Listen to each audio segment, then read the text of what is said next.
It's time to talk sports. It's Hacksaw's Headlines, a panorama of the world of sports, stories, comments, and opinions. Touchdown, San Diego! Now, here's iconic sports talk show host Lee Hacksaw Hamilton and co-host John Riley. Who wants to talk sports on a Thursday? We do. From the DIXIELINE Lumber and Home Center studios in San Diego, we welcome you to Hacksaw's Headlines, our Thursday podcast going towards the great sports weekend. Our podcast brought to you by DIXIELINE Lumber and Home Centers.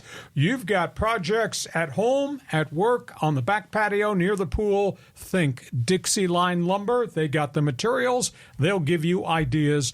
DIXIELINE Lumber. Good afternoon, everyone. This is Lee Hacksaw Hamilton, along with my irreverent co-host from left field, John Riley. We welcome you to this Thursday podcast. John, we're going a lot of different directions on this podcast. We might be here for a day and a half. There's so many topics to talk about that are on the table. Couple of program reminders. If you like sports, I want you to go to my website. I write on it every day. Check it the first thing every morning. It's simple to breeze through all the data. Hell, if he gets addicted to reading it, you should too. It's LeeHacksawHamilton.com. It's all written. We cover all sports. Give me 5 minutes every morning. I will definitely give you all the stories there are in the world of sports. And by the way, when you go to the website, we started something called Hacksaw's Insiders Group. You can register. The big orange box is right on the homepage. Fill that out before you cruise through the website. That way you'll get all the emails we have. Want you to share. Tell everybody what we do. Mondays, the bonus podcast at 1 p.m. Pacific. Thursdays, the Great Sports Weekend podcast. And subscribe. That way you will get alerts every time we put stuff up on our YouTube channel, and we do that quite often. And, John, we want people to give us thumbs up, give us 5-star rating, because that really helps with how we are viewed globally with our podcast. Have we got a lot to talk about? Holy cow, there's a lot to talk about. Yeah, especially if we're viewed globally. So, yeah, you sent me the Hacksaw's Headlines, and you said, man, we got a 3-hour podcast, and I'm like, oh, my God, here we go. But let's get to it. Okay, let's start. Topics on the table, baseball. Baseball, the Padres, tough game last night, but they're rolling. Hot is the weather, and the weather is bloody hot in Southern California. I don't know where you are watching us up and down the West Coast, and for the O Canada Network, I don't know where you are watching us, but pal, it was 110 in my driveway yesterday. Just beating on me and bleaching the paint off my car. It's just horrible. Padres hot. Now they've cooled a little bit, but Padres are sitting there at 72-56. That's pretty impressive. They get the Mets in town. They've won 22 of their last 28 games, but they're starting to show some signs of wear and tear. I'm concerned about Matt Waldron. I think he's hit a wall. I think he's hit an innings limit, and he's never thrown this much before, and he was dazzling. He kept their credibility in the first half of the season when all of a sudden it looked like it was becoming an underachieving season. But I will tell you, last 10 starts, he's had only 2 quality starts in the last 10 outings.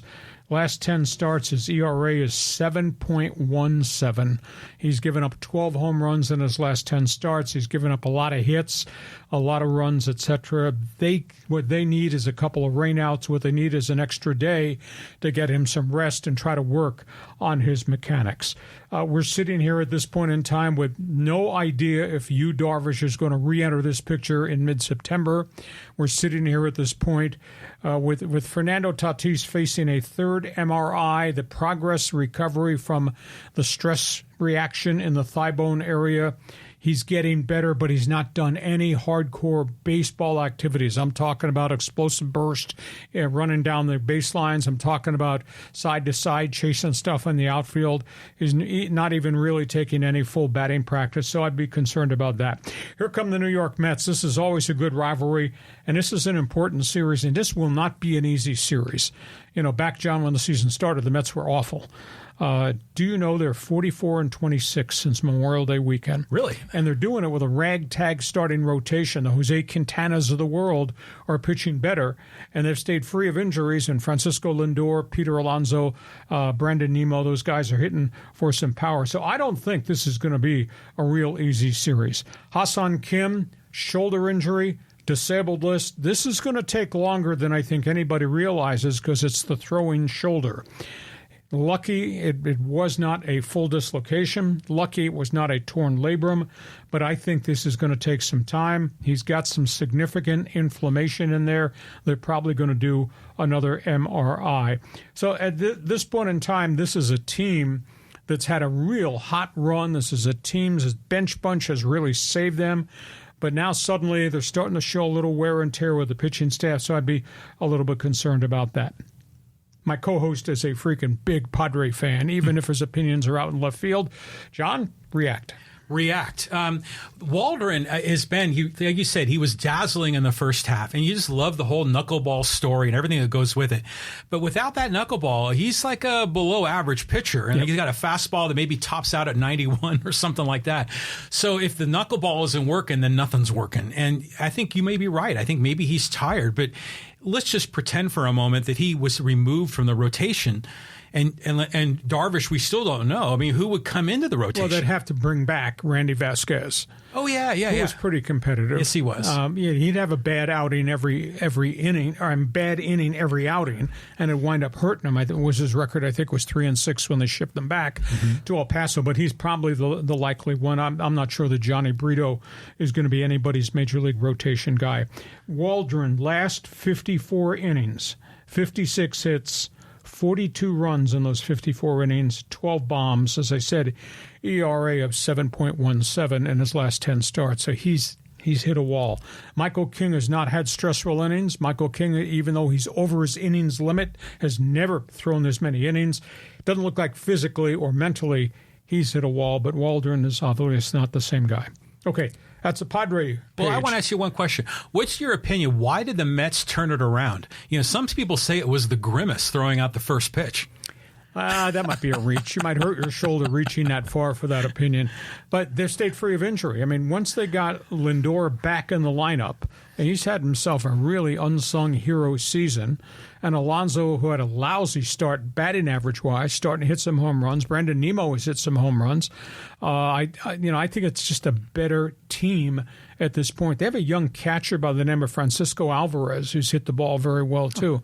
And they have not had any injuries to their pitching staff. Now, there's no Cy Young Award guys on that pitching staff, but those guys have given them some serviceable innings. I made a crack early in the season, and somebody dumped all over me with an email. You know, if you think Jose Quintana is going to be the ace of your staff or Sean Manaea who's going to lead you to the World Series, shame on you. But those two guys have had really good seasons. Manaea, he's done something different. He's pitching better now than he's pitched for a long period of time. So the guys in their rotation are giving them serviceable quality starts, and the bats are booming. Now, they're not chasing down Philadelphia by any stretch, but, they're right on the periphery right now. That's why this series, I think, is going to be much tougher than anybody realizes. It's going to be a lot of fun, and whenever the Mets are in town, there's always a bunch of Mets fans. It makes me think of the time that Bartolo Colon hit the home run off of James Shields. Remember that? Yeah.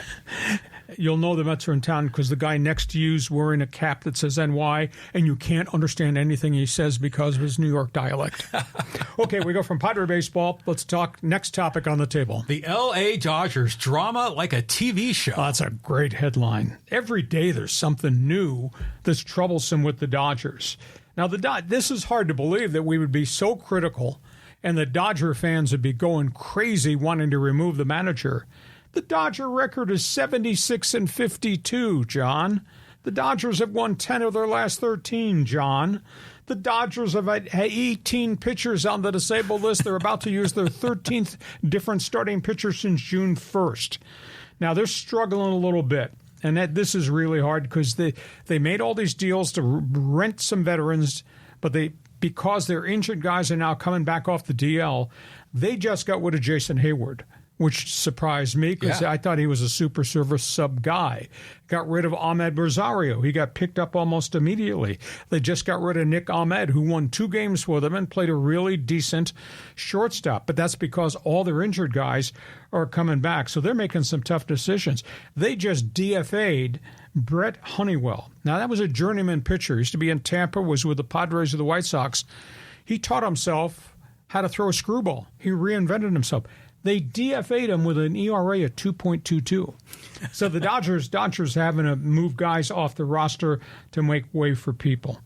And Ohtani's having this unbelievable power season. 39 bombs, 38 stolen bases. But Ohtani is hitting 151 since the end of June. That's hard to believe, but he is hitting for power. The bigger question, as we go to September and they go to October, can you afford to send out Walker Buehler every fifth day with a 6.09 ERA? Can you afford to send out Bobby Miller every fifth day? His ERA is 8.02.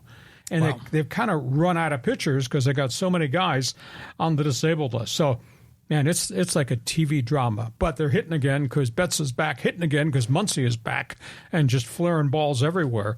So maybe the bats will just carry them through the month of September. But they got so many injuries, it shocks me. And I'm stunned that Ohtani is hitting 151 since the end of June, despite all the home runs and the stolen bases. John Riley, react. Well, they got money to burn, right? So they can just DFA these guys. I was surprised by the Hayward news. You were telling me that just before we got started. Because you're right. He's a very serviceable veteran. He just won the game against Seattle just a few nights ago.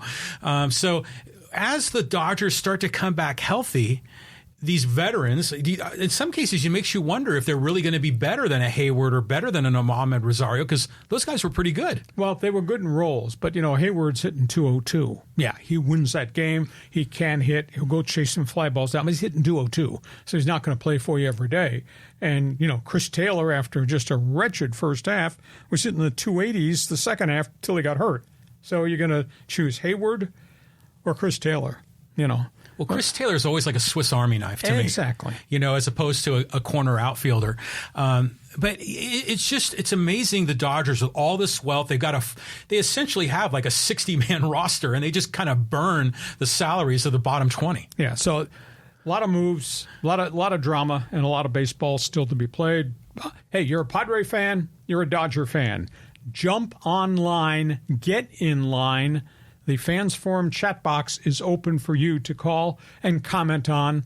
Ask a question, make a statement. Want to hear from Padre fans. Looking for Dodger fan in Southern California, whether that's San Diego Dodger fan, that's L.A. Dodger fan, Orange County Dodger fan, jump on board. One sidebar baseball note.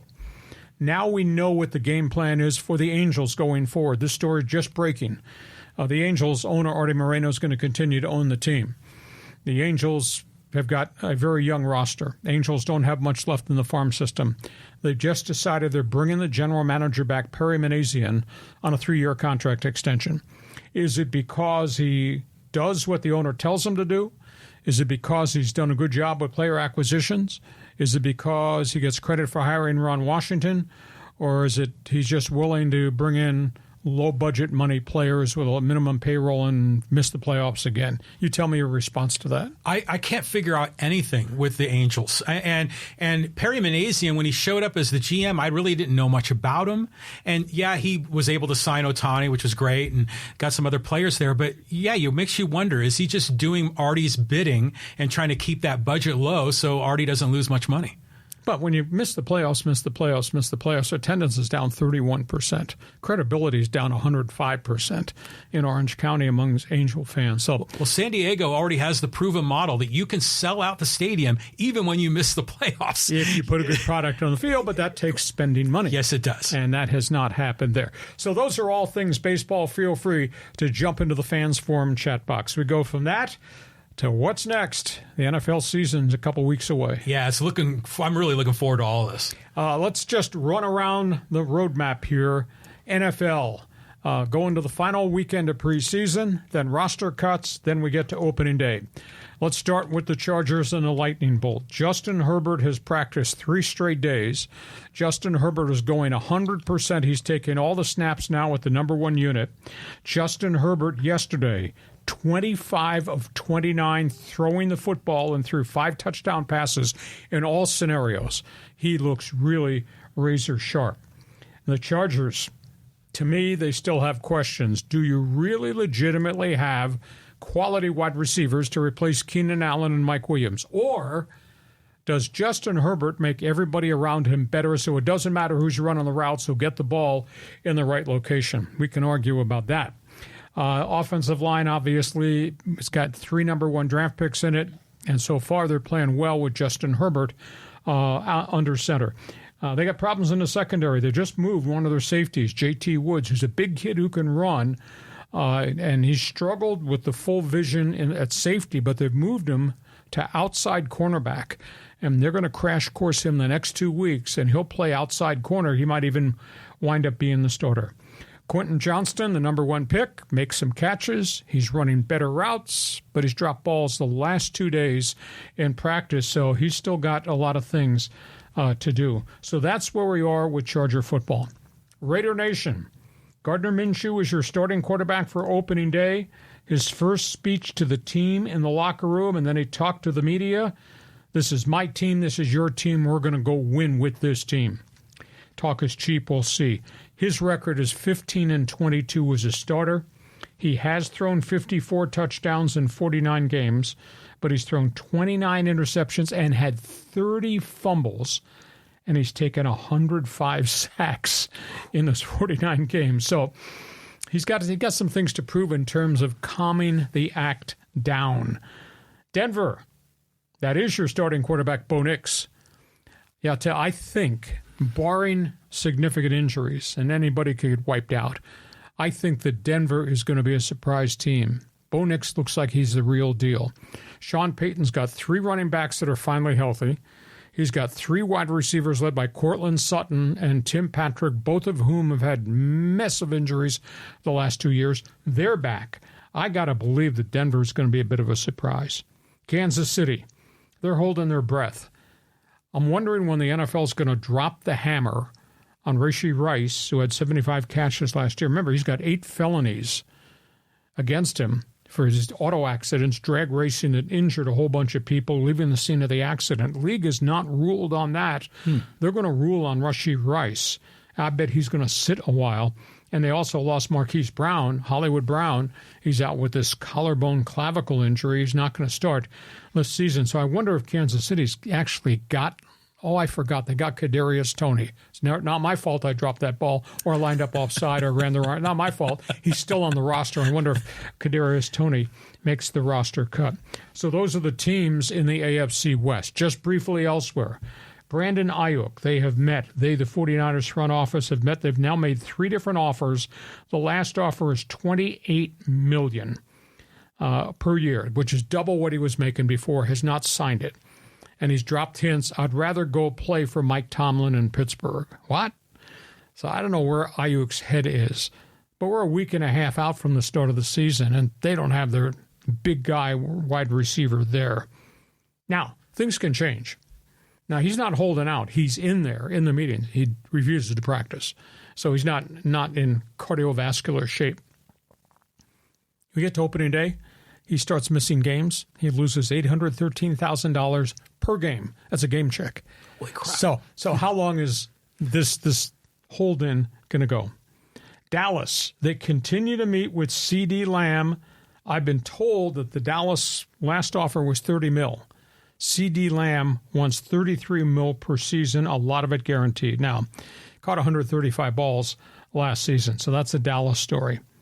And this is a really cool story. This is off the field in Atlanta. Arthur Blank has just written a check for $6.5 million. He's given it to 4 historically black universities and colleges, 4 black schools, to help them fund and finance their football facilities.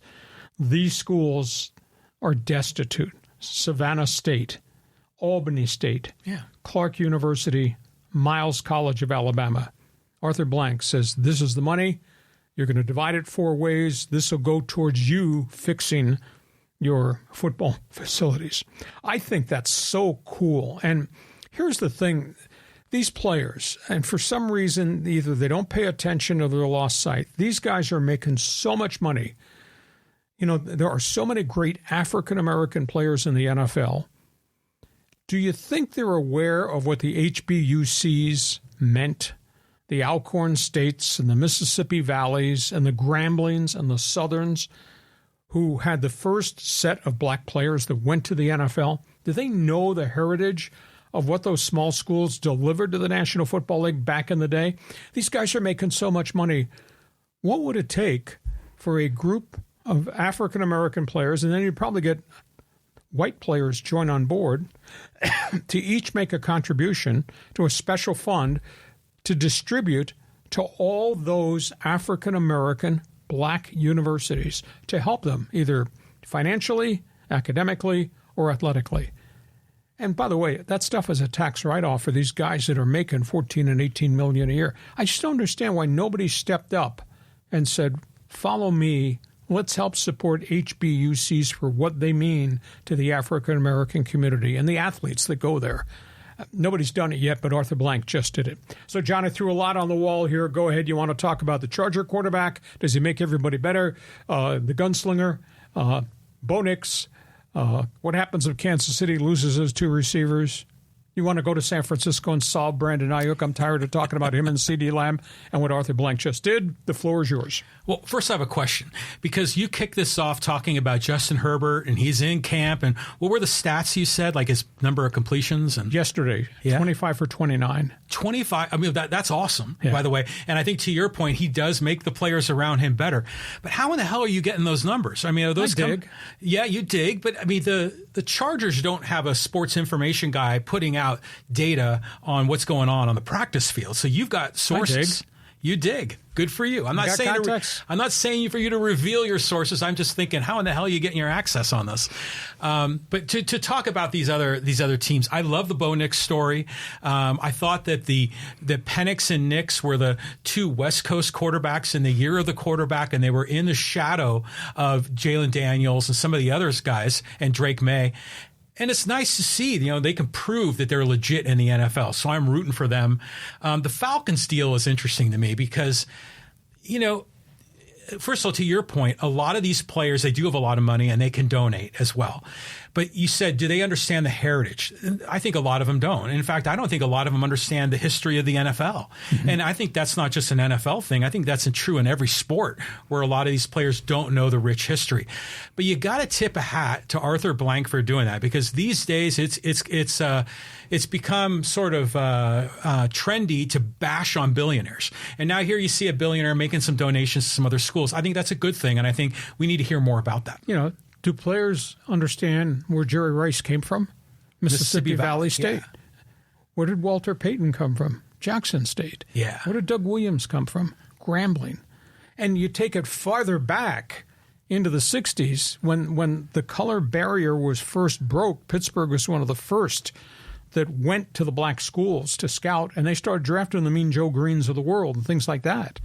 And I just don't think the modern-day player has any idea there. They're too busy shopping to buy their next Mercedes. And that's too bad, because they're making so much money that if everybody gave $100,000, the amount of money they could put in a pot of gold to give to all those schools in the SWAC, which is dirt poor, Southwestern Athletic Conference, and the MEAC, which is the Howard Universities, the Tuskegees, etc.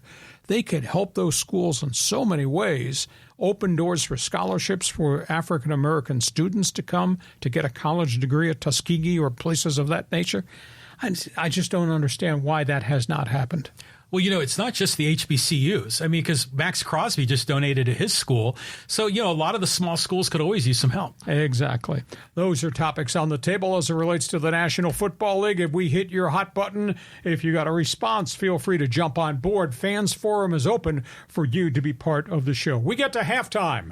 This podcast is brought to you by DIXIELINE Lumber and Home Centers, 9 locations to serve you. John and I have become Dixie's best friends, best customers, and I needed windows and doors. It changed my whole house. He wanted to do things, front doors, cabinets. You ought to see his man cave. It's unbelievable. But that's all by virtue of DIXIELINE. I like them. He introduced me to them. They're my best friend. Good guys, yeah. And it's not just for homeowners that want to, renovate the inside of their house. Builders are using it to, solve this housing crisis in America. So they're a big part of San Diego, a big part of our history and culture here locally. These are the guys, DIXIELINE Lumber and Home Centers. And before we go to the second half, just a couple of reminders. You're all on social media. I am on social media. I'm looking for you to join Hacksaw's Twitter All-Star team. Just go to X. X marks the spot. Punch up my slug line at Hacksaw1090. Become a follower. Want you on board. You like sports? Have you read my website? First thing every morning. You won't believe the volume of information that's available. You can pick your sport, whether it's baseball or football or basketball, the National Hockey League, what's gone on in auto racing, pro golf, etc. Go to my website. Sample it. You'll be really impressed. LeeHacksawHamilton.com. And when you're on the website, there's a big orange box right on the homepage. Want you to join Hacksaw's Insiders Group.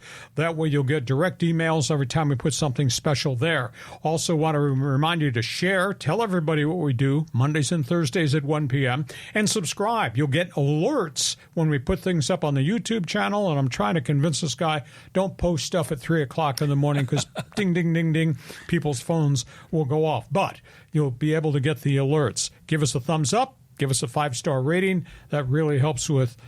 And then, John, at the end of this thing, when we're done putting topics on the table, here comes Fans Forum. Here comes Fans Forum. So if you've got a question or comment in the world of sports for Lee, drop your take in the live chat, Facebook, X, or YouTube. You know, I see a lot of guys lined up here, and I love you all, but it's the same guys a lot of the time. So if if you're a first-timer and you want to try it out, just type it in, and then the live chat, we'll see you. I'm going to give priority to some first-timers. You don't want me to use that favorite phrase. What's First-time caller?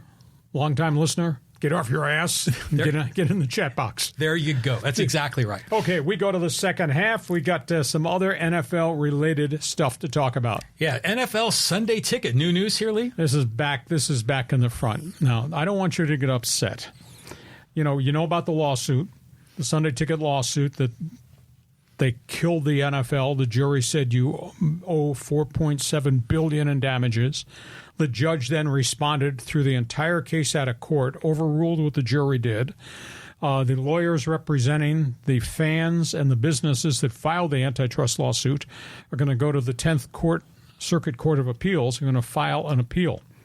However, this piece of information just came out. You can get Sunday Ticket by going on an Apple app, which means everybody's on their phone. That's how they watch the game. All right, you got to go to the Apple Store to register. Okay, you ready for this? Go to the Apple Store, $680. Wow. On the Apple app. And if you want the Red Zone channel included, in addition to Sunday NFL Direct TV, it's $740. People are in revolt. People can't believe the NFL says we don't price it. That's on Apple doing what they want to do. Well, that's more than if you were to sign up like through your cable TV subscriber, right? Yeah, that's $499. Yeah, so Apple, I think, what's their cut? I think that's what this is about. They're going to get their cut, exactly. Yeah. So you think about that. That amount of money. Oh, they got to pay Lionel Messi. Right? Yeah, exactly. For that big contract. But it's interesting how everything's changing and people are watching football games on their phone. And that kind of sounds foreign to us, but that's the way this whole thing's going, Lee. The amount of money, though, that's unbelievable. It's insane. But the only way they're going to get pushback is if subscriptions start to dry up. And if people don't sign up, well, then they get the message. I guess I'll ask everybody on live stream, is there anybody out there that wants it via Apple app? Are you willing to pay $680 or $740, the app plus the Red Zone? Jump in Fans Forum. Give me your response to this whole Sunday Ticket thing. Rule change. Owners have called a meeting for next week, the 27th. They're going to reevaluate the kickoff rule. I mean, there's a lot of barking going on in the NFL, especially from coaches, about we don't like this, the way this thing is structured. There's still heavy-duty hits. What they don't like is the fact these kickoff guys are hauling kicks back well beyond the 40-yard line. They're going to evaluate a different rule. They're trying to stop the coaches from changing the way players line up in formations. They've also decided, there's a proposal out there, coaches in the second preseason game decided, screw it, I'm kicking it into the end zone for a touchback. I'll put it out at the 30. Let them start at the 30. Now they're talking about taking, if it's a touchback, out to the 35. because they don't want to get burned on kickoffs. So I think opening day, regular season, it's going to be fascinating to see how coaches handle this situation. But the owners are calling a meeting on the 27th to talk about the change. If it becomes a touchback, it goes out to the 35 rather than the 30-yard line. There have been 11 kick returns in 2 weeks of preseason, 40 yards or more. Nobody did that prior. Yeah, that's good. It's explosive. It's phenomenal. So we'll keep an eye on that situation. This whole, I'll take a touchback rather than a risk of giving up a touchdown because Johnny Speed Merchants might bust a big one. His coaches are kind of freaked out by the formations and what they can't get done with the Gunners and what they used to get done there. So those are the latest storylines. You want to comment about bad kickoffs, bad returns? I do. I have a thought on this. One of the things that's interesting is we're seeing this in baseball, these potential rule changes, and everyone's freaking out about it. Sometimes rule changes are good, and they can have a great improvement on the game. And obviously there was a safety issue in these kickoffs, which I get. But I kind of like the fact that they're willing to experiment and innovate, and they're moving things around during the exhibition season when the games don't matter. So I think this is good. Now, to your point, they're bringing the ball up to the 45, if they're running it back. That makes the kickoffs all the more exciting. It's called pizzazz. Yeah. So in the end, I think this is all good. And, Johnny Fast Shoes in the back, I still think of Billy White Shoes Johnson. Exactly. One other sidebar football rule question. In practice and in the OTAs and now in the preseason and practice, everybody is wearing the Guardian cap on their helmets, which is the extra protection. Some of the clubs have worked a deal in which the Guardian cap actually has a team logo. It looks like an extension of the helmet. Mm-hmm. There is conversation, is anybody going to wear the Guardian cap in the regular season? There's only one player so far that's committed to wear it. They keep studies on all kinds of statistics in the NFL, preseason, regular season. Concussions this preseason and last preseason were down 60%. Good. Why wouldn't players want to wear a Guardian cap in the regular season? Because it doesn't look cool. I mean, that's the whole reason. But I did see a lot of them, out there on the field. And I was thinking to myself, that's a dude that's taking responsibility for his own life. And I thought, good on you for adding that protection. But we were joking about that a few months ago, if they were going to have the logo and the stripe and their number on the back. Yep. And sure enough, they are. They are. Chargers do. So it'd be interesting to see if anybody regular season, only one guy, I think somebody in Denver, might have been a defensive lineman, who's had some concussion problems. Why won't you wear it? Yeah, exactly. Who cares what you look like? Because if everybody starts to wear it, then you all look the same. Yeah. And you're protecting this, and that's the most important facet of Guardian caps. Yeah, well, some people get all worked up over helmet laws. But yeah, I think this is a good thing for the NFL, for sure. We go from pro football. Here comes college football. Yeah, and we got a big board here to put on. You want to go straight to it, Lee? Yeah, well, college football kicks in this weekend. The first big game is Florida State, Georgia Tech in Dublin, Ireland in the Shamrock Bowl. There's a couple of other games on what they call Week 0. New Mexico and their new coach, Bronco Mendenhall, they open their season against a 1AA team. But the season is really a week down the road. A lot of conversation about how the people who left the Pac-12 to go to the Big Ten, how they're going to do. And we touched bases on it briefly. I went back and did research on the schedules. Look at this is the full board of all the teams in the Big Ten who came from the Pac-12. Look at this schedule. Southern Cal opens on the road with LSU and then plays at Michigan in the first 2 weeks of the season. Think about that. Oh, my God. Go to Baton Rouge, and then the Wolverines come out here. However, the rest of the schedule, even though there's big boys on that schedule, Wisconsin, Penn State, and the Fighting Irish are all going to play at the LA Coliseum. But does Miller Moss, the sixth-year quarterback, survive with a road game at LSU, and they face the Wolverines in Week 2? UCLA, road game LSU, home game Oregon, right out of the gate. Then the other ones, road games, really tough at Penn State, at Washington, at Nebraska for the Bruins. Washington Huskies, and they're in full rebuild mode in the post-Michael Penix era. They get Michigan up at Husky Stadium in Seattle. but they got to go to Iowa. They get SC up in Seattle, but they got to play at Penn State, at Oregon. That schedule's really hard. And I'll tell you what, you don't want to miss week 3 of the season. Oregon Ducks, Autzen Stadium, home, Ohio State. Hey. On the road, they got Michigan, Wisconsin, which will be tough. The rest of the Ducks schedule, and the Ducks are preseason ranked number 3 going in. So, boy, it's going to be hard for SC out of the gate. I think it's going to be hard across the board at UCLA. I think it'll be a rugged season in Washington because they're in full rebuild mode with a new coaching staff. And if Oregon takes out the Buckeyes week 3, I don't know that they might lose to anybody this season because they bring a lot of guys back. So, John, your response to the schedule? I love this. Isn't this? This is like big time football, Yeah. you know? And I think, you know, the Ohio State going to Autzen Stadium there up in Eugene, that is going to be just, it's good. They got to bring NFL or college football game day there for sure. You know, and then maybe we'll get, was it Lee Corso out there wearing the duck helmet or whatever? Yeah, there are some big games, and there are going to be some really tough games on the college football schedule.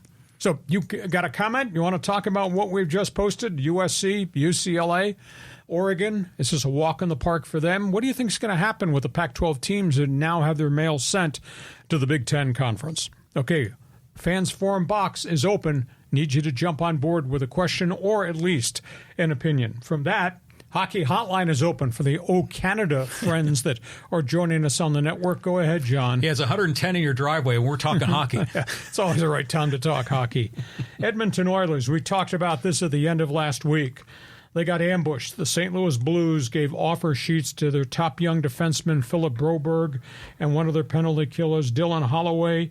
Edmonton has all kinds of salary cap problems. Yesterday was decision day. They elected not to match the offer sheets. Broberg and Holloway have gone to the St. Louis Blues. That's a bit of a shocker. Edmonton replacing some people with trades. They just made a deal with Vancouver to get former number 1 pick, Russian forward Vasily Podkolzin. Guy had great expectations, just has not been able to score in the NHL. He's still very young. He's going to the Oilers, and he'll probably be a third-line guy who can score goals. Maybe he's going to have a breakthrough there. The other story out of Vancouver is much more significant. Rumors are flying everywhere that Thatcher Demko, their all-star goaltender who got hurt in the playoffs with a knee injury, is not recovering at the speed that he needs to recover. He's going to miss the start of the season. Now, Vancouver, they used their third goaltender, Archis Silyaps, and he played really well in the Stanley Cup playoffs. He's going to wind up being the starter. Vancouver's trying to make a trade to go find a veteran goaltender. And the last story is in Montreal. I think this is the hell of an acquisition, but this is a hell of a gamble. Montreal traded a high draft pick and a top young defenseman to Columbus for Patrick Laine. Laine is the controversial Swedish right winger who left the team in the middle of the season with substance problems, also had a leg injury. He's cleared to play. He's been reinstated. Didn't want to play in Columbus, so they traded him to the Montreal Canadiens. He scored 204 goals in 5 years. This guy is a big-time player, but that being said, this guy has also got a reputation of not being a hard worker. So he winds up going to the Montreal Canadiens, and Montreal takes on $16 million. They're one of the few clubs that had salary cap payroll space, $8 million a year for the next 2 to get Patrick Laine. So you got Edmonton, as great as they were, losing 2 of their younger guys. You got Vancouver looking for a goaltender, and what Les Habitants, the Bleu Blanc Rouge, just did in Montreal.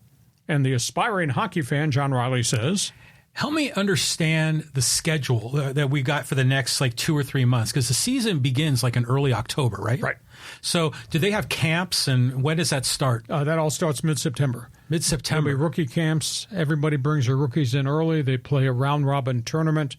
The Kings, the Ducks, San Jose, and Vegas will play a 4-team tournament with all their rookies. And then the main camps open, and everybody goes to camp, and then they start in late October. Are we getting any evaluation on the rookies that were taken in the recent draft, or is that just all private workouts at this point? Well, it's private workouts at this point, but everybody's excited. San Jose had the number 1 pick, and they took the kid out of Boston College, and he is going to be their they're building around him, but they've been so bad last group of years because they went through a fire sale. They got a lot of young players coming in. But again, young guys learning on the job. Like a year ago, Connor Bedard, Chicago, he came in, but he was surrounded by the last place roster. It took a while, and then he got hurt. But Chicago has gone out and gotten veterans now to put around Connor Bedard. San Jose is just in the process of building with young college players. It'll take some time there. One more question. I'm just looking at the Canadiens logo. Is it the Habs or the Haves? Les Habitants is the French pronunciation for the Habs. Oh, so the habitant of the city of Montreal. Exactly. Okay, so that's where it comes from. Yes. Okay, now. C, Canadiens, H, Habitants. Okay, I got you. I always wondered that. People in La Belle Province, it's Bleu, Blanc, Rouge. Ah. Red, white, blue. Okay. Oh, look at you, man. You're like, I know this shtick. Yeah, you do. If you were the character on Hogan's Heroes, you'd be that French guy that was the translator, I think. Yes, that's right. Okay, that's the latest in hockey. You're a hockey fan, feel free, jump on board. We got names in the news, man. We'll get this done by Friday. Please trust me on this. Nice logo. John comes up with his high-speed sports wire stuff. Okay, let's start with PGA golf. They have teed off. This is the BMW Championships. This is part of the FedEx Cup. Massive prize money. This is a field of 50. Scotty Scheffler says, I don't know if we should be playing here. Here is Castle Park, Colorado. Elevation, 6,000 feet. Here, Castle Rock Course, 8,130 yards long. Longest course in the history of the PGA Tour. So they teed off today. We'll keep an eye on that. LIV. Have to read between the lines on this. LIV last week, televised on the CW channel here, only had 165,000 viewers nationwide. Nationwide? Nobody's watching it. Oh, my God. I watched a little bit of it. They were on the 18th hole on the final day, and I counted 30 people around the green. This is the final round of a big money tournament with the Koepkas and the Dustin Johnsons and the DeChambeaus of the world. 30 people surrounded. Nobody's watching the tournaments. Nobody's going to the tournament. The whole thing is absurd. Anyhow, they got outdistanced by the Little League World Series and by pickleball that was on some other network. LIV drew 165,000 viewers in the United States. Now, where does this take us to? This is part of the story. CAA, the agency that represents great athletes, great actors, CAA has just signed a deal to negotiate the TV rights for the LIV here in the States. They want somebody with clout that is going to go to the negotiating table and get them a better TV contract. They've opened negotiations to leave CW to go to TBS. And, of course, TBS lost the NBA. So your guy, Sir Charles Barkley, will be doing a studio show if they get this deal done about LIV golf. No way. Yes. Barkley on golf? Barkley, he's got opinions on everything. Well, you know he does. So that's the latest from the LIV. The CAA is a big firm in terms of a deal maker. Let's go to soccer. Chelsea, owned by Todd Boehly. Todd Boehly is one of the owners of the Los Angeles Dodgers. He spent $1.3 billion on players over the last 2 years to try to fix the franchise, and they're really struggling on the pitch. They have just put one of their top goal scorers, Raheem Sterling, on the trade block. They're going to move him in a transfer deal. Newcastle United, which is owned by the Saudis, has got the money and got the budget space to go get Raheem Sterling. Another one of their stars at Chelsea, Ben Chilwell, has been made available, and Leicester City, which just came out of relegations back in the EPL. They're going to make a run on him. So this Chelsea story is really big for those of you who follow soccer. That's your tidbit. Manchester City. They're in the middle of this war about violations of the salary cap and the revenue rules, EPL. They're negotiating to purchase the contract of a guy by the name of Ilkay Gundogan from FC Barcelona. This is a big-time World Cup scorer. He might be coming to the English Premier League, so stay tuned for that. U.S. Open tennis starts on Monday. Carlos Alcaraz, I should say, and all these stars, Djokovic. There's a huge controversy involving Jannik Sinner, a fast-developing young star. He tested positive for steroids up at Indian Wells in the spring in a tournament up there. Tested positive for steroids. They did an investigation, and they found out a massage therapist who was helping injured players at the tournament put a cream on to help him during a massage that had an illegal steroid. Sinner didn't know what was being given to him. They investigated. They interviewed everybody. The trainer who did it was not his personal trainer. It was another guy taking care of emergency injuries during the tournament. Sinner said, I'm innocent. I had no knowledge. Are you not responsible for what's in your own body? That's usually the common theme around all the professional sports as it relates to steroids and that type of stuff. Anyhow, the ITA, International Tennis Association, didn't suspend him despite the positive steroid test. Now, they took the $325,000 he won at Indian Wells, took 400 points by where he finished, but there was no suspension. So some of the other guys on the tour are saying, whoa, that doesn't sound fair. It doesn't sound right to me that he had steroids in his system. He said it was accidental. Trainer said he didn't realize there was something illegal in this cream that he was giving him. You know about that kind of stuff, Barry Bonds, the cream and the clear and all that. You're educated in that stuff. Falco. So that's the latest there. I will tell you what, if you like auto racing, pal, on Sunday, this is must-see TV. The Dutch Grand Prix.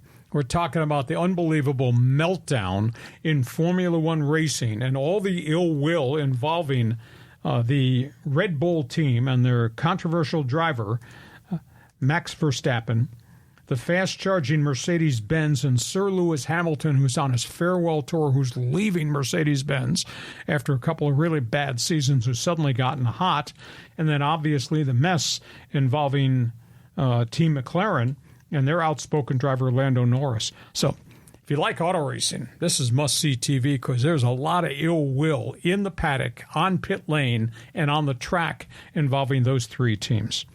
And NASCAR.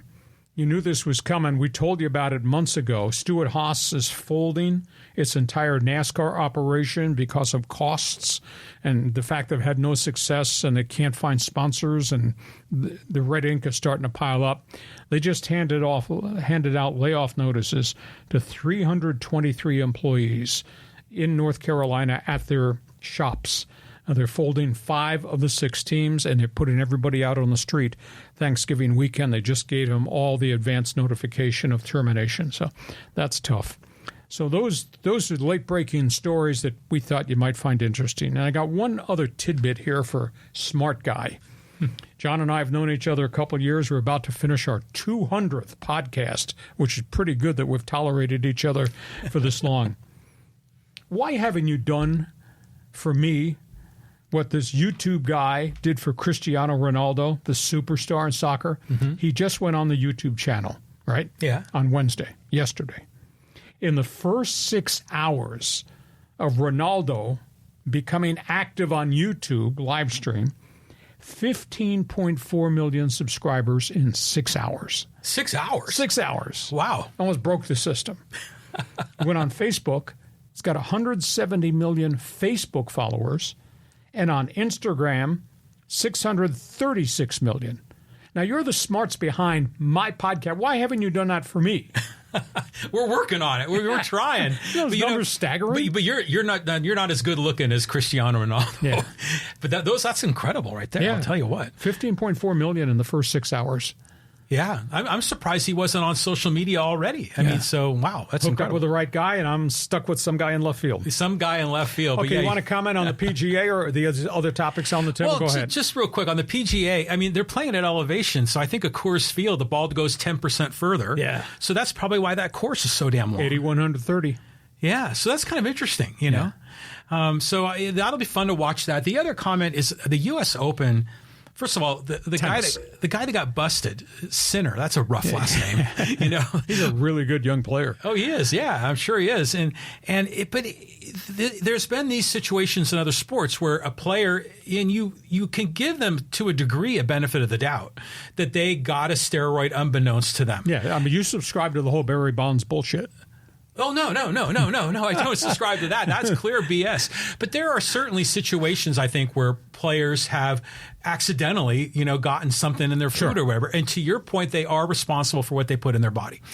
But let's just step back a moment, because I've heard some people comment on this, is what if they created a league in whatever sport it is, and they said anything goes?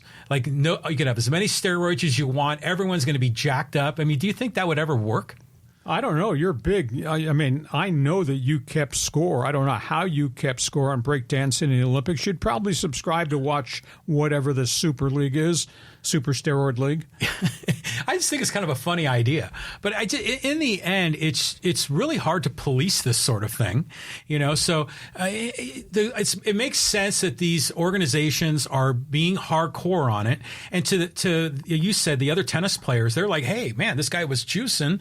How come he's not getting the full penalty? I think they have a right to be upset about that. Yeah, interesting. Okay, those are topics on the table, and that's what's gone on the Sports Wire, late-breaking stories. We're getting ready for Fans Forum. This podcast is brought to you by DIXIELINE Lumber and Home Centers. There are 9 locations to serve you and a new 10th one opening in Orange County. You got projects? They've got materials. You got projects? They got ideas to help you at DIXIELINE Lumber. Look at the number of people. We're going to be here till Friday morning talking about these topics on the table. John, you pick and choose. Where do you want to go? Okay, let's talk USC football here with Greg. And he says, Lee, do you think Lincoln Riley is on the hot seat this year? It's really interesting because guess who's coming to the USC campus? Pete Carroll. Pete Carroll has been hired to be an adjunct teacher in athletics at USC. That's going to be fascinating because I think he's teaching a course in sports motivation or sports philosophy or something of that nature. The minute that happened, my dentist emailed me and said, Pete Carroll on campus, replace Lincoln Riley. No, that's too quick, too soon. I don't think so. I don't think Pete wants to coach anymore. But Lincoln Riley's, this is a tough year because last year was a tough year, and this is a tough year because there's no Caleb Williams there, Greg. And I think you add into the equation, he lost a lot of skilled people. He lost virtually all his running backs. He lost a chunk of his wide receivers. He has a new defensive coordinator, though. The reviews on D'Anton Lynn, who jumped from UCLA to go to Southern Cal, have been really positive. But, they're going with a sixth-year quarterback. Miller Moss showed up here and threw 6 touchdowns in the Holiday Bowl and said, wow. And they got a really great young wide receiver. So he's got a lot of new faces, but that's a dynamic offense. But that schedule is hard. I mean, I don't know how you survive LSU Michigan right out of the gate. I mean, can you imagine if they were 0-2? Oh, that's very possible. Yeah. I mean, but how long of a deal did Lincoln Riley sign? Forever. That's like 6-8 years, something like that. Tremendous. And we're in, year 3, I think? Yeah. So I don't think he's on the hot seat. I mean, obviously the fan base and the university wants him to win, but now it's a lot harder to win in the Big Ten. Well, after the debacle defensively over the last year and a half to 2 years, we'll see how good D'Anton Lynn is, whether or not they got enough players. They've got a great defensive tackle. But they don't have a lot of people around them because they've lost a bunch of players and they hadn't recruited very well. So Lincoln Riley's got some things to prove, but he's such an offensive genius. I mean, his offenses I think are going to be they're going to challenge all the defenses in the Big Ten because nobody in the Big Ten throws the ball like Caleb Williams threw it out here at USC. So they're running the same formations and the brand new wide receivers and the one star that they've got. So I'll be intrigued to see if Big Ten defenses can hold up. The season starts in August, right? Or is it in September? Last weekend of August. Yeah, that's what usually always works out that way. So that's like a week away. LSU, Michigan, right out of the gate. That's hell. That's tough. That's really tough. Yeah. What's the nickname for the LSU stadium? It's well, it's in Baton Rouge. Yeah. It's got. Is it the Swamp? No, that's in Florida. Yeah. I'll think of it. It'll come to my mind. But they got to go to there, and they got to go to the Big House. No, Big House. Michigan comes here. Oh, okay. I got them all mixed up. But that's Michigan. Yeah, exactly. Yeah, that's going to be great. It's going to be great. Greg, thank you for joining us. This will be fun going forward. Next question. Okay, let's go here to Angel. And actually, no, let's start here with Callan, and I'll get to Angel in a moment. Callan says, I know the Oilers were stuck in salary cap purgatory, but goodness, Lee, how about St. Louis's offer sheets to Broberg and Holloway? Do you think this starts a new trend with more offer sheets? Well, no, it does not, because if you're going to pay somebody a grossly high amount, that means you got to fit it into the cap. St. Louis had cap space, not very many teams did. Broberg is a number one pick who they spent 3 years in Bakersfield in the American Hockey League. Got to see him, played pretty well down here, but he couldn't play well up there. He showed up at the end of last season when they desperately needed a defenseman with the Oilers. And he played really well to the point he was dressing for every Stanley Cup playoff game. And anyhow, he made, I want to say, $1.2 million on the final year of his deal. St. Louis signed him to $4.5 per year. That's a phenomenal pay hike. And are you sure that Broberg is a lock-in, lock-down type of defenseman that you're going to give him a pay raise from the 1s to 4.5? And they did the same thing for Holloway, who's a physical guy and could score some goals and played well at the end of the season. But, you're taking him from $1 million and you're giving him $3 million. The total value was $13 million over 2 years for the two players. Edmonton just could not do it. But so I don't think offer sheets to restricted free agents are going to become commonplace unless you got a lot of cap space and you're willing to take a gamble on guys. But Edmonton got dinged on this a little bit because I thought Broberg was devolving finally into a good player. But I mean, outside of myself and maybe him, I wouldn't give anybody $1.4 million to $4.5, but I deserve it. Maybe he does too. But obviously the Oilers said no, and they couldn't do it because of the cap issues. Well, they have a lot of other big payroll guys. So they only got to sign Leon Draisaitl at the end of this coming season. Yeah, exactly. So they have to make prioritization. But the NHL has got a flood of revenue, right? I mean, there's a lot more money going around. So if these players can get go from the 1 point something to the 4 point something million. Go for it, man. More power to you. The capitalist speaking here. He gives everybody anything they want. He's absolutely amazing. He wouldn't survive as a general manager. Okay, next question, Fans Forum. Okay, let's go here to John. He goes, I guess it's too late to see if Trevor Bauer can still habla inglés. Well, it's interesting. I don't know if he got hurt. He was 10-0 out of the gate.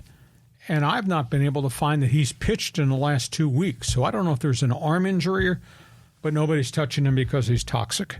And again, you have to be on a roster by September 1 to be eligible for postseason play.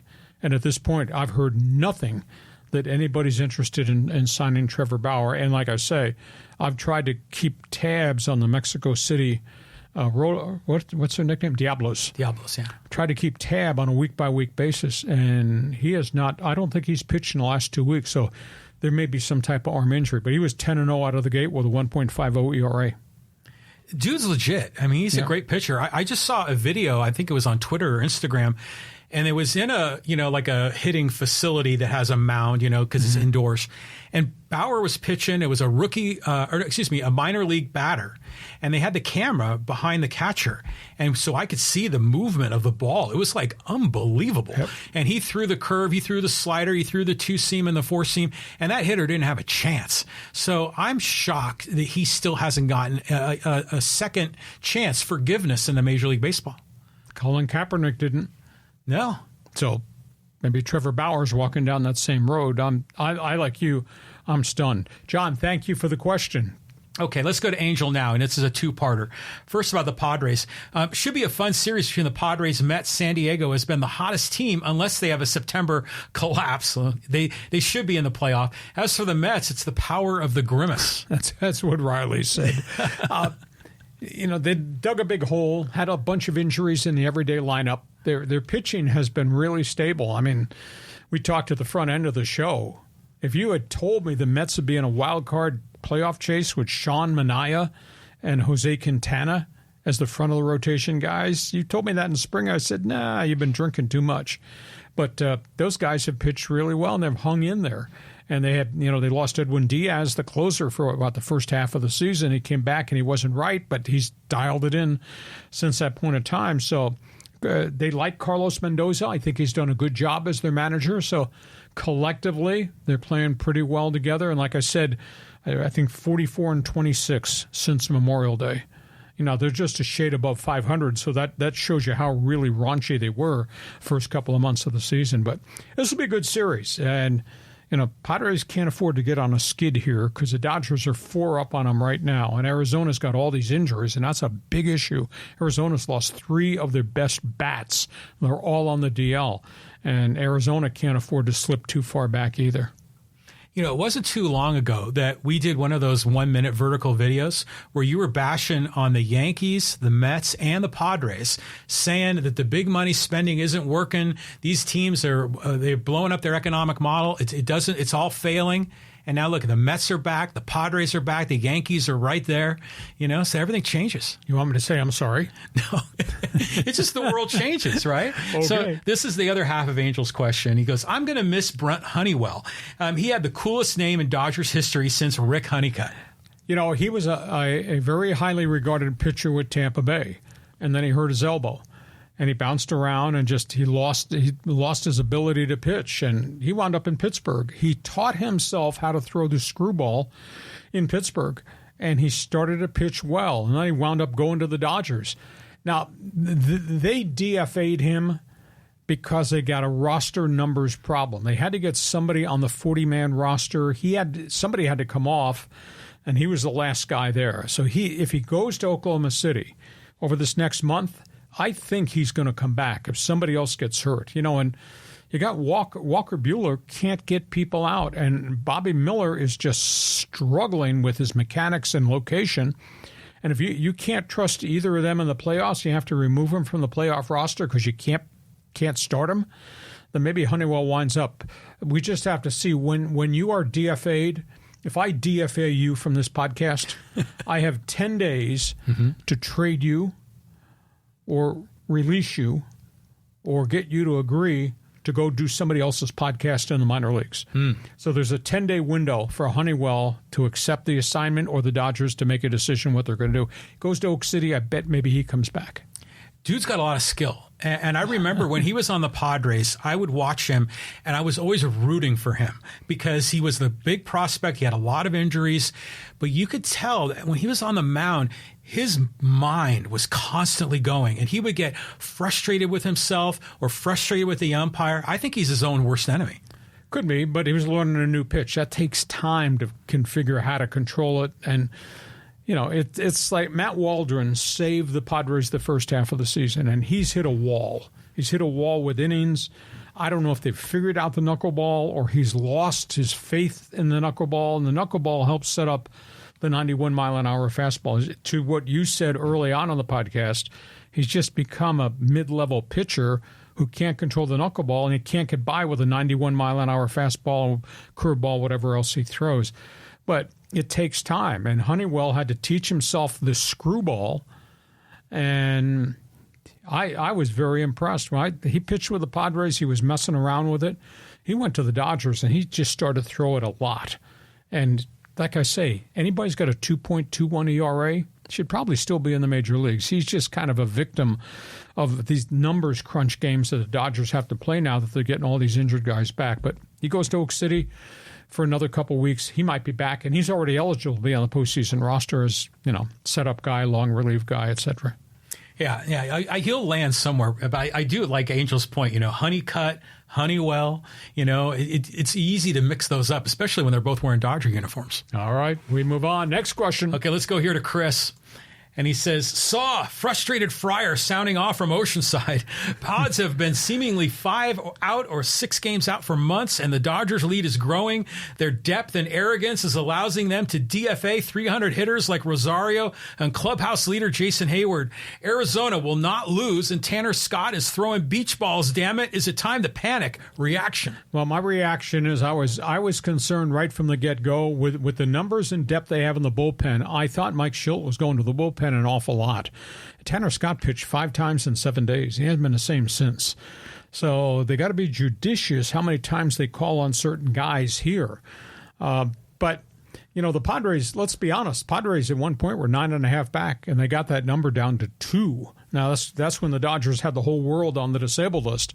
Now all these guys are coming off the IL, and the Dodgers they're hitting the ball better, although I still think the Dodgers are a little bit wafer thin in the pitching rotation. When we start playing real baseball in October, I don't know that you can afford to send Walker Buehler and Bobby Miller out to the mound. And you never know what you're getting from Kershaw from one start to the next. So that's 3 of your top 5 or 6 guys, John, because Yamamoto's still not back. And it does not appear that, there's going to be a reappearance of anybody else off the DL. So suddenly the Dodgers are really wafer thin in the starting rotation. Yeah, and imagine, we get into the playoffs, you don't necessarily need 5 guys, but if you're not going to be playing like one of those little 1 or 3 game series, you're going to need 4, right? And remember, it used to be on a 7-game series, your number 1 would pitch on game 1, 4, and 7. They don't really even do that anymore, do they? Well, again, some of the series are now best of 5 or best of 3 in the first round, the wild card round.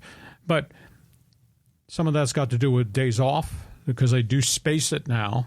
So it's just a different structure. And if you get rainouts in October in some of these northern cities, that kind of changes the whole thing. But at the end of the day, the Dodgers got to be concerned about this pitching situation because unless Yamamoto, and he's going to throw one more sim game, and then he's going to go to Oak City and he's going to throw rehab.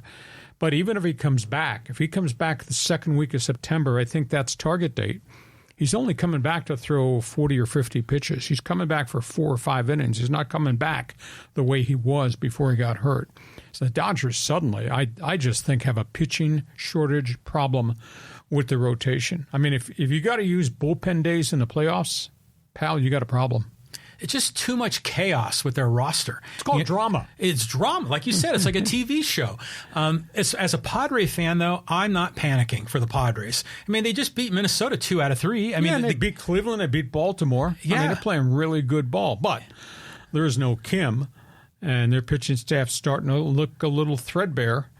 It's like I think everybody's holding their breath. Can Michael King just continue to dominate?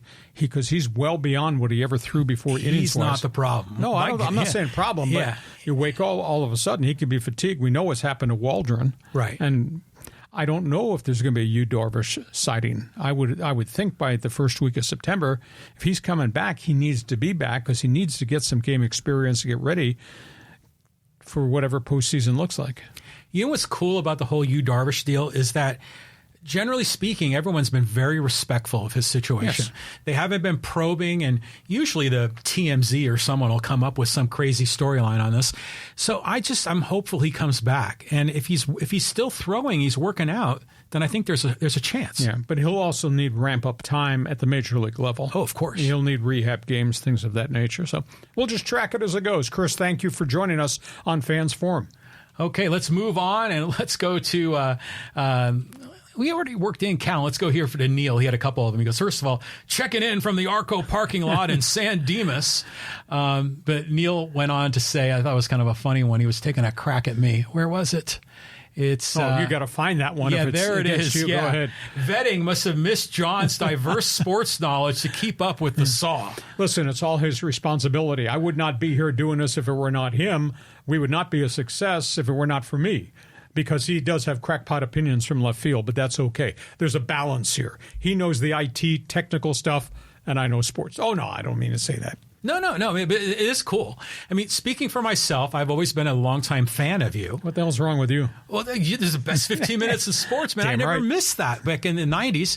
And so for me, I really mean this. It's just a thrill to be able to sit across the table with you and do this twice a week. You are right. I am bleeping brilliant. Yeah, Thank you. and it's awesome. I shouldn't say that. And you know more sports than anyone in the world. And so it's amazing how you get questions like from every sport on every angle. And man, you have got data, not just a BS response. I mean, you have facts. More times than not. More, yeah, like probably 98% of the time, So, I mean, this is all good. So I just try to hang fun. out. We respect each other. We give each other space. We do yell at each other off the air, and we do exchange text when he's yelling at the TV like I'm yelling at the TV.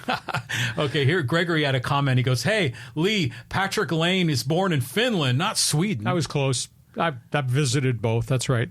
Patrick Laine he was in Winnipeg, and he was a really good player, but he had a lot of issues with front office and coaches, and they traded him to Columbus. And Columbus turned out to be a miserable situation, and then he got hurt, and then Laine was put in the NHL substance program, and then he told Columbus, I don't want to play here anymore. So when you kind of acted your way out of Winnipeg and out of Columbus, there's a reputation that's kind of tied like a tin can to your tail. So he's got a chance to, they need goal scorers. They got a lot of young players in Montreal. He's got a chance to be a star, but is he going to be a star? I think of him and I think about the other guy that was in Winnipeg, Pierre-Luc Dubois. Think about it. Those two guys are supposed to be the future of the Winnipeg Jets, and Dubois is on his fourth team now. The Kings got rid of him and shipped him to the Washington Capitals. So there's some guys that need to wake up and realize you're going to run out of places to play if you don't fix your reputation. The reputation for Line is kind of tainted. But he's going into that's a situation where he could be the star leader. But I'll tell you what, playing at Montreal, the Montreal press, the Canadian press, the French press, that's like playing at Yankee Stadium. If you don't work hard, if you don't produce, if you screw up, they're going to make your life really miserable. So he's walking into a cauldron of controversy if he can't be a star player. You've been to both Finland and Sweden? Yes. Which did you like more? I liked all of them. I love Norway. I just had a blast. Mm-hmm. But I went to Scandinavia. I hit all the places. I went to Amsterdam, northern Germany. Then I went to Finland, Sweden, Norway. A lot of Vikings history there for you? A lot of history on everything, including Carlsberg beer, which I kind of fell in love with again. There you go. I stood on a street corner in the first day in Amsterdam, coming out of the hotel. I stood waiting for the lights to change, and I sniffed. I said, "What is that?" Oh, that is what that is. Yeah. And a little reefer madness. Yes, and then 2 blocks down from where we were with this tour group, it's blinking red lights. And if you turn left, you go into the red light district.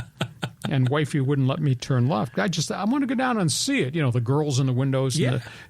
I need photo validation that I was here. No, we're not going down there with that. But I went to Amsterdam, loved it, and went to Oslo. I wound up going to Helsinki, which is the home of the great award, academic award. Oh, the Nobel. Nobel. Yeah. I went to the Nobel headquarters. That was a really cool experience.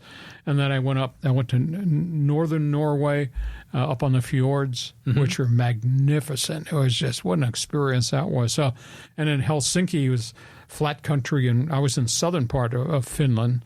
Northern part is really different, but I was going to want to go to Lapland to see if I could find the guy that listened to our Charger broadcast that sent us the cassette. From at the top of Norway, right? Yeah, top of Norway, Lapland, which is way up there with the reindeer. Unbelievable. So I really love Scandinavia. It was a great, great experience. And then, like I said, it was summer and it was hotter than Hades for some reason where I was. And I tried a Carlsberg beer, and I could sit there and drink that all afternoon and talk sports.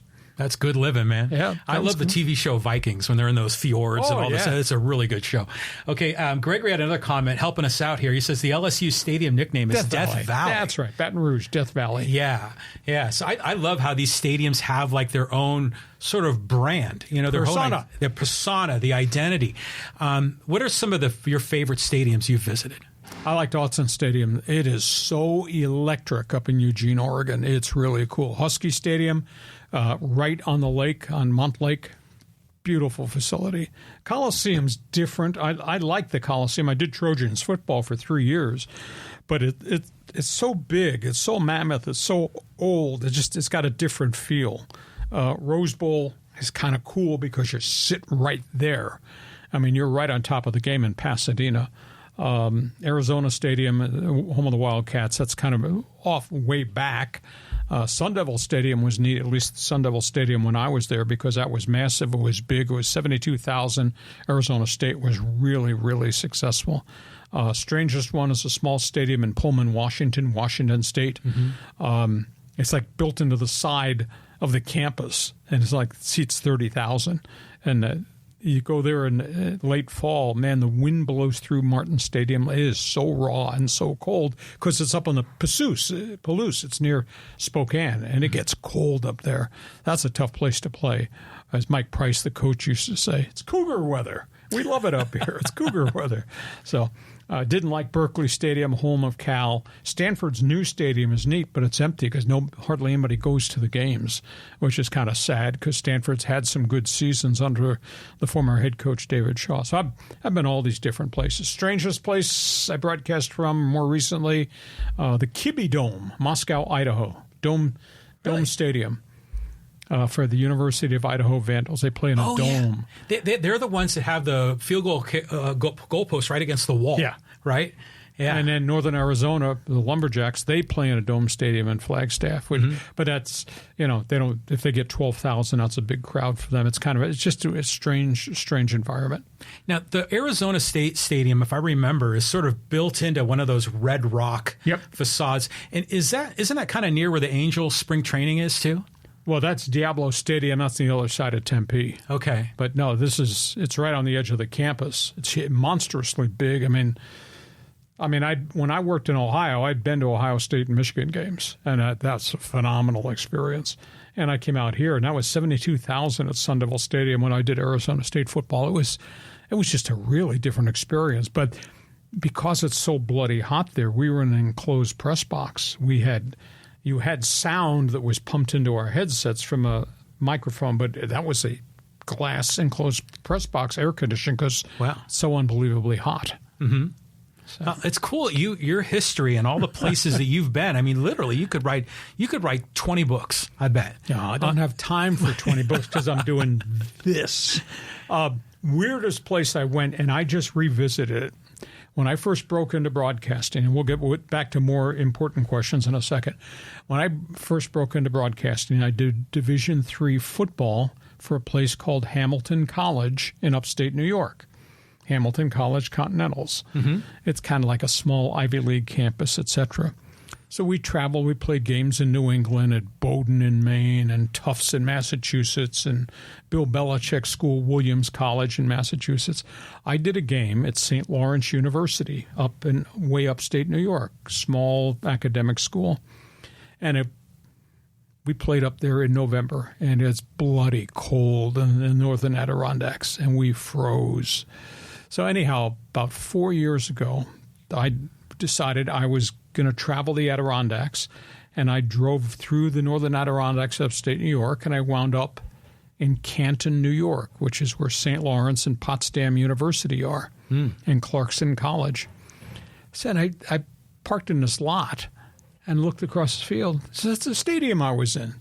So this was in 2021. So I got out and I walked across and I ran into somebody and I said, "You've ever been here before?" I said, "Yeah, I broadcast a college football game here in 1972. It was funny. We froze our ass off. Oh, it was so cold. But that's the northern Adirondacks, almost up on the lake. So that's where I've been. That's what I've done. It's not important to anybody but me. It's a memory. No, but it's good. I mean, people love stories and walking, down memory lane. That's what you used to always say. St. Lawrence University. Okay. Let's get some social media folks here in on the business. And let's start here with a little Kaepernick and Chargers. This is from T-Bird. He says, Cap surely does not have more credibility than Easton Stick. Does Easton Stick take a knee at the national anthem? He was terrible at the end of his time with San Francisco. Terrible. He's everything we don't want on a team ever. Keep your own delusions away from the Chargers, please. Perez has shown promise as a backup. Nobody wants Cap. Nobody. 8 years after not being a marginal quarterback anyway. You hit a nerve. Does that mean T-Bird didn't agree with my one man's opinion column? I understand it. It's not going to happen. He's been away from the NFL way too long. If he had accepted Harbaugh's offer, he probably would have been a coaching intern this past season. That might happen in February if he wants to get into coaching. I'm not going to run through the whole story, but I learned so much about Kaepernick after he was out of the NFL that I had a much different appreciation of who he is. And I'll tell you what he's done in each of his communities. He's a special guy. You may not agree so as it relates to the flag, but what he's done from a charitable standpoint to help the homeless, to help after-school programs, he's funded it all himself. And he went to Ghana, dirt poor Ghana in Africa, and gave them a check for $1 million to build a pediatric care center hospital. So Everybody's got a different opinion on Kaepernick. I just have a little bit of a different view, but he's not going to play ever again because he's been out way too long. But he might wind up in February. If I'm still here doing this podcast, if this guy is still here with me, we might be talking about Kaepernick coming in to work with Harbaugh as a college intern or coaching intern. We'll see what he brings to the table from an offensive standpoint. Yeah, I think it's all very interesting, the Kaepernick thing. But for some people, it don't matter what he does. Sure. If he could donate $1 gazillion to whoever needs it, he is still going to be the devil incarnate to certain people. Okay. He didn't agree with my one man's opinion column, but that's why you should check my website because I write a lot of different stuff every day of the week. Okay, let's go here. This is a good topic about the Rookie of the Year controversy. This is from Anna Martinez and says, how can anyone compare these two? Just keeping it real, no comparison. Merrill is clutch for Rookie of the Year. Love that he could care less and just wants to go play good baseball. Yeah, exactly. And again, everybody said, well, Paul Skeens, the Pittsburgh rookie pitcher out of LSU, who just roared through the minor leagues and got there in 15 minutes, he had the great start. I think he was 4-0 or 5-0 out of the gate. It's kind of caught up to him now, and the Pirates are thinking of putting an innings cap on him and shorten his outings because he's gotten racked his last 5 starts. I think his ERA was 5.60, so he's a little bit fatigued right now. And again, Jackson Merrill's playing every minute of every game of every day, and he's hitting in and around 300, and he's playing Gold Glove type outfield, and he steals bases, and he hits home runs. So I think he's Rookie of the Year, and I don't know anybody, maybe A.J. Preller, anybody that could have thought this kid was going to do this when he went to camp as somebody's shortstop and they wound up in center field. It's been awesome to watch this guy. And you know, I saw a review. A coach was looking at video of the way he hits and how the plane of his swing changes if the ball is at the top of the zone or at the bottom of the zone. And it's sort of an advanced approach for hitting that you would never in a million years expect from a 21-year-old kid. Yeah. But you said what was interesting is that you said he's getting near 300. And I know he's hitting like 289, 290, something like that. But isn't it interesting that there's only a handful of people in the NL that are hitting over 300? So besides the fact that Merrill, if he gets hot again, he could win the title, which would be amazing. But why aren't we seeing more 300 hitters? Because the pitching staffs throw wicked stuff. And then when you get to the 6th inning, then you're facing this myriad of relievers who throw wicked stuff. Mm-hmm. I mean, that's the base explanation. You explained to me how Ohtani with 39 home runs could be hitting 151 since the end of June.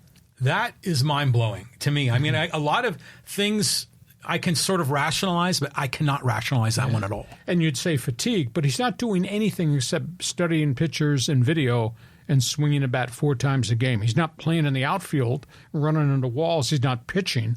And I say nothing negative about Ohtani because this is a generational player I don't think we'll ever see again. But you think back to all his preparation with the Angels and what he had to do as a batter and what he had to do to pitch once a week between starts, bullpen sessions, and study video of the next lineup he's going to throw against and study the video of the pitcher he's going to face that night as the Angels DH. I don't know enough hours in the day and his mental fortitude not to burn out doing it. Well, yeah, he's just a special guy. But dude is hitting 151 since June, which is a shocker to me. Yeah, plus he's dealing with all the controversy about the gambling thing, too. That's in the past. But, you know, even with a low batting average, like around, you said 147 last time, I bet his OPS is still probably over 900. That's because he does hit a lot of doubles and he does hit a lot of home runs. Mm-hmm. That's remarkable. See, his batting average is still around 300 despite what's happened since the last week of June. Amazing. Yeah, I think so, too. Thank you for the comment, and I do believe Jackson Merrill will be on a Zoom call with us at the end of the season, Rookie of the Year. Yeah, that'd be pretty sweet. That's cool. All right, let's move on here, and we'll go here to, where is it? It's this one. This is Sausage Skippy. He goes, I'll tell you, this is, talking about Raider Nation. He goes, I'll tell you after week 8, in terms of if Raiders had enough to compete. P.S. My Labrador and my 5-month-old granddaughter still have the same number of Super Bowl rings as your beloved Chargers.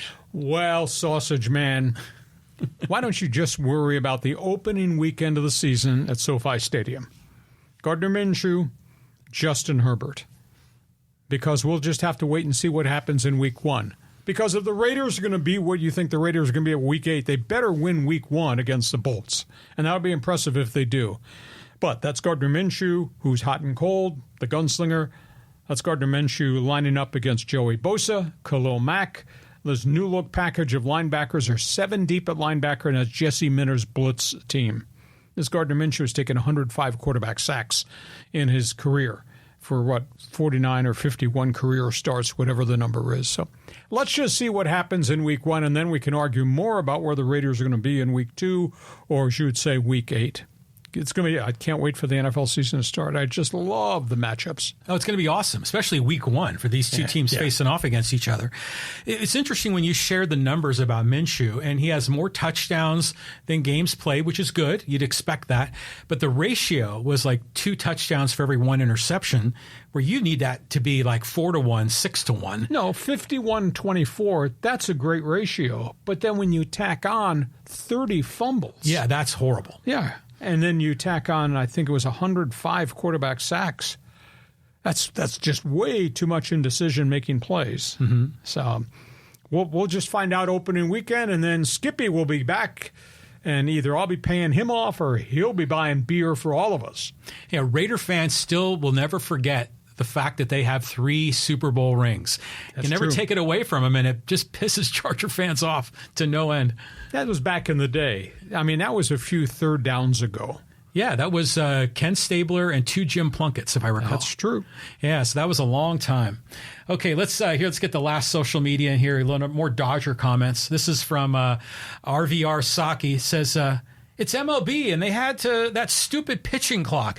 Pitchers can't rest their arms, and no tar on the ball. You have to grip the ball harder to throw it. Well, pitchers have to grip the ball harder if they're going to throw with the violent arm action and the ball movement now. You know, I had a pitcher explain to me the grip that they have to use. So you get the grip, the violent arm action, and the velocity. And the wear and tear factor here is unbelievable because of the grip. Everybody's doing it because that makes them unhittable. They're doing it so they can have a big payday. And as John and I have tracked during the course of the year, there have now been 53 elbow ligament surgeries since the last week of February. That's star pitchers. That's top young prospects. That's 53 guys facing 14 to 18 months out of baseball because everybody wants to do this, even though there's great risk doing this.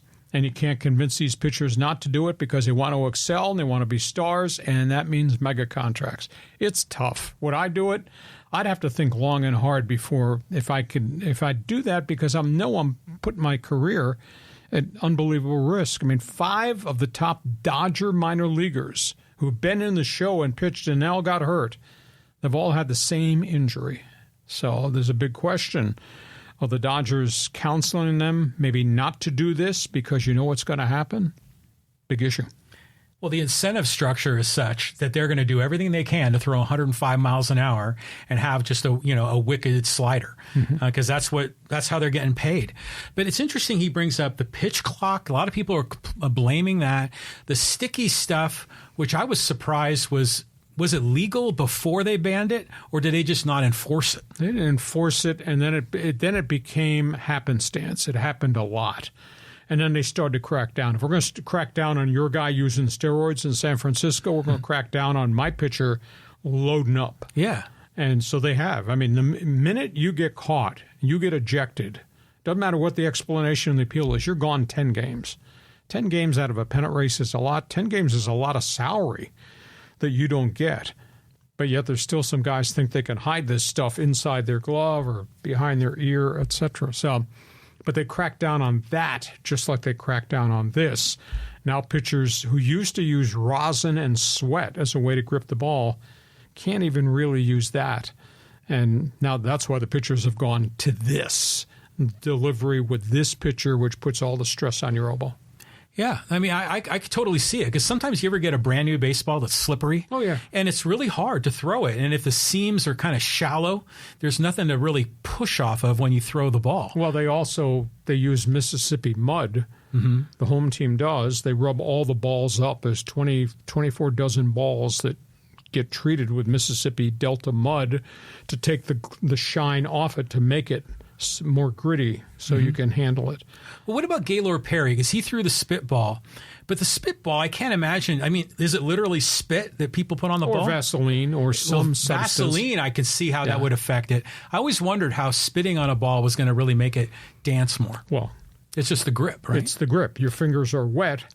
Yeah. Now you can't do that in baseball when you're on the mound. You stand on the back of the mound. Guys do this all the time. Yeah, it reminds me of Joe Montana. Yeah, man, but you have to wipe it off, etc. But Gaylord Perry is unbelievable. The stories of Gaylord Perry and the Yankees, Billy Martin. I was working in Cleveland at that point when Gaylord was towards the end of his career, and he's still a vibrant pitcher. And he was loading stuff up and striking guys out and throwing one-hitters, and Billy Martin would go crazy. And Martin would come out of the dugout, and he would challenge the umpire, go out there. You got to go out there. I have a right to ask you to go out there because he's loading the ball. And they'd go out, and they'd look on his belt, and they'd look at his hat, and look in his glove, and they couldn't find it. And Billy got thrown out of a game. So there was a game in Cleveland where he came out of the dugout, and he was raising hell. And he pointed to the dugout, and they had from the clubhouse, somebody had brought a pointer dog, a German pointer dog that was on the dugout steps. And Billy Martin told the umpire, I'm going to let this dog loose because he can sniff drugs and illegal stuff. And he's going to run to the mound, and he's going to sniff Gaylord Perry. The umpire threw him out of the game for that. Get that dog out of the dugout. And Billy Martin would just have a nervous breakdown over Gaylord Perry. But that was a different era, and they've changed the whole game since that point in time. Doesn't that remind you of Buck Showalter and Joe Musgrove? Well, yeah. Check his ears. And then they couldn't find anything, and then Joe's walking off the mound. It's awesome. If you're not cheating, you're not trying. Good stuff. Hey, listen, we hope you have enjoyed our elongated podcast. Geez, we got through. We didn't get to Friday morning. We were worried this was going to go a couple of days. We had so many topics on the table. Hope you enjoy what we're doing. Couple of items. I'm looking for people to join my Twitter All-Star team. Follow me at Hacksaw1090. Just punch it up when we're done with this podcast. Check the website. I write on it every day. You won't believe the volume of information. You give me 5 minutes with breakfast in the morning. I'll give you every story there is in the world of sports. Share, tell everybody what we're doing on the website, what we're doing with the podcast Mondays and Thursdays. We invite you to subscribe so you get the alerts even at 3 o'clock in the morning when John puts stuff up on the YouTube channel. And, of course, we'll be back here on Monday with bonus coverage. And a program note, coming in to co-host with us on Monday, our friend, the coach, John Quintera, is going to join us Monday. We'll talk pennant race baseball and the opening of the college football season with a coach. He'll be here on a three-way conversation. So tell all your friends, Coach John Quintera is going to be with us on Monday. John, have yourself a great sports weekend. Right on. Yeah, week 3 of the NFL preseason, and we got pennant races all over baseball. Good deal. Thanks for joining us. This podcast is brought to you by DIXIELINE Lumber and Home Center Stores. Build it, fix it, you will enjoy it in 2024 thanks to DIXIELINE Lumber. Have yourself a great sports weekend. Thanks for being with us on Hacksaw's Headlines. Join us again for Hacksaw's Headlines on YouTube, Facebook, and Twitter. And find the audio version on your favorite podcast apps. Touchdown, San Diego! For more content, go to LeeHacksawHamilton.com.